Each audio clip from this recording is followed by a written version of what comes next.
L'officier ultime, chargé de renseignements à la police de Djougou, transféré en urgence dans un hôpital à Bunia, a affirmé dans un entretien avec buniactualite.com avoir été torturé par le commandant du secteur opérationnel de l'armée en Ituri, le général David Rugayi et sa garde, le 25 mars dernier. J'étais en pleine élaboration de mon rapport en prévision d'une probable arrivée de la délégation présidentielle, explique-t-il. Du coup, j'ai été surpris par un important déploiement militaire. Ensuite j'ai vu la Jeep du général Rugayi et sa garde, ils sont venus déposer les rations destinées à la police. Ils ont déchargé sur la route et appelé les policiers pour venir récupérer ces sacs de vivres, a-t-il poursuivi. Nous n'étions qu'à 2 au bureau avec des détenus dans notre cachot.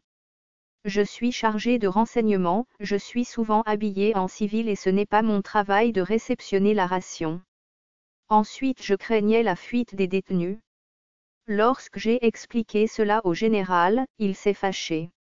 Il m'a collé, donné des gifles, ensuite il a ordonné à sa garde de me faire porter des sacs par force.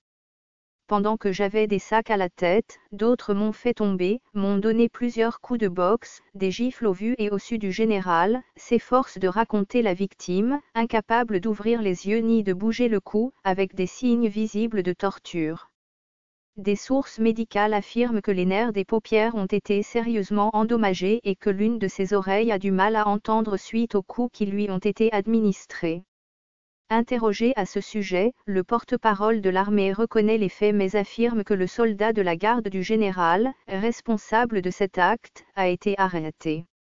C'est un policier en tenue civile qui a été trouvé au commissariat PNC Djougou. Dire que c'est le général en personne qui l'a battu sans en avoir des preuves, c'est une imputation. La bousculade s'est passée entre l'adjudant Willy, un des escortes du commandant, et ce policier. L'adjudant est même déjà aux arrêts et remis à la justice militaire, a déclaré le lieutenant Jules Gongo. Une information cependant qui peine à être vérifiée.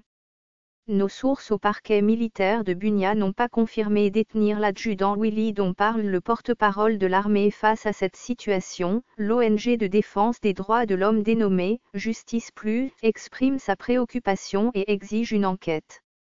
La victime nous a expliqué les faits et a demandé que nous puissions l'aider à obtenir justice. Il affirme avoir été tabassé et torturé par le général lui-même et sa garde. Ce n'est pas normal. Nous fustigeons ce comportement de la part d'un officier de l'armée censé protéger, incarner des valeurs et de l'excellence. Il faut une enquête sérieuse pour établir sa culpabilité, déclare Xavier Maki, secrétaire exécutif de cette organisation.